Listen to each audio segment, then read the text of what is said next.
அஸ்ஸலாமு அலைக்கும் வரஹ்மத்துல்லாஹி வபரகாத்துஹு. இன்ஷா அல்லாஹ் இன்னைக்கு இருந்து கதை போமா அப்படி ஒரு சீரீஸ் பார்க்குறோம். இதில் என்ன பார்க்க போகிறோம்னா நகைச்சுவை. எந்த மாதிரியான நகைச்சுவை அப்படிங்கிறத பார்க்குறதுக்கு வீடியோவை தொடர்ந்து பாருங்கள் இன்ஷா அல்லாஹ்.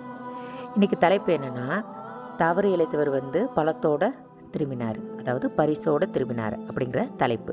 இது என்னென்னா, அபூ ஹுரைரா ரலியல்லாஹு அறிவிக்கிறாங்க. நபி ஸல்லல்லாஹு அலைஹி வஸல்லத்தோட சபையில் ஒரு தடவை இருக்காங்க.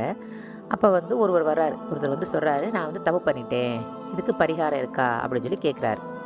நபி ஸல்லல்லாஹு அலைஹி வஸல்லம் சொல்கிறாங்க, சரி இதுக்கு 3 பரிகாரம் இருக்குது. முதல் பரிகாரம் என்ன அப்படின்னா, உங்கள்கிட்ட ஒரு அடிமை இருந்தால் நீங்கள் அவங்கள விடுதலை செஞ்சிடணும் அப்படின்னு சொல்கிறாங்க. அப்போ அவர் சொல்கிறார், என்கிட்ட அடிமையெல்லாம் இல்லை அப்படின்னு சொல்லிடுறாரு. ரெண்டாவது நபி ஸல்லல்லாஹு அலைஹி வஸல்லம் அவர்கள் சொல்கிறாங்க, ஓகே உங்கள்கிட்ட 2 மாதம் தொடர்ந்து நோன்பு வைக்க முடியுமா உங்களால்?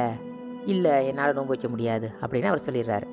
மூணாவது பரிகாரம் என்னென்னா, நீங்கள் ஏழைகளுக்கு, எத்தனை ஏழைகளுக்கு? 60 ஏழைகளுக்கு உணவளிக்க முடியுமா அப்படின்னு கேட்குறாங்க.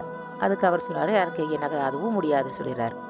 இந்த சபை நடந்துக்கிட்டே இருக்குது. அப்போ இன்னொருத்தர் வர்றாரு. அவர் கூட நிறையா பேரிச்சம்பழத்தை கொண்டு வர்றாரு.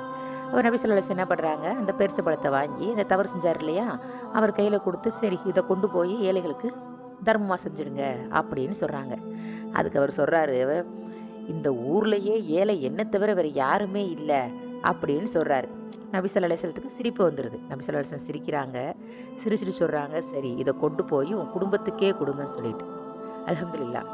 இதில் ஒரு படிப்பினை இருக்குது, ஓகேங்களா?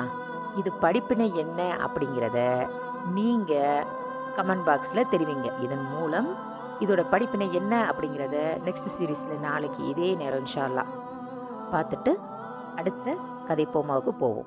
லைக் பண்ணுங்க, ஷேர் பண்ணுங்க, கமெண்ட் பண்ணுங்க, சப்ஸ்கிரைப் பண்ணுங்க. எங்க வீடியோ தொடர்ந்து பார்க்கறதுக்கு பெல் ஐகானை கிளிக் பண்ணுங்க.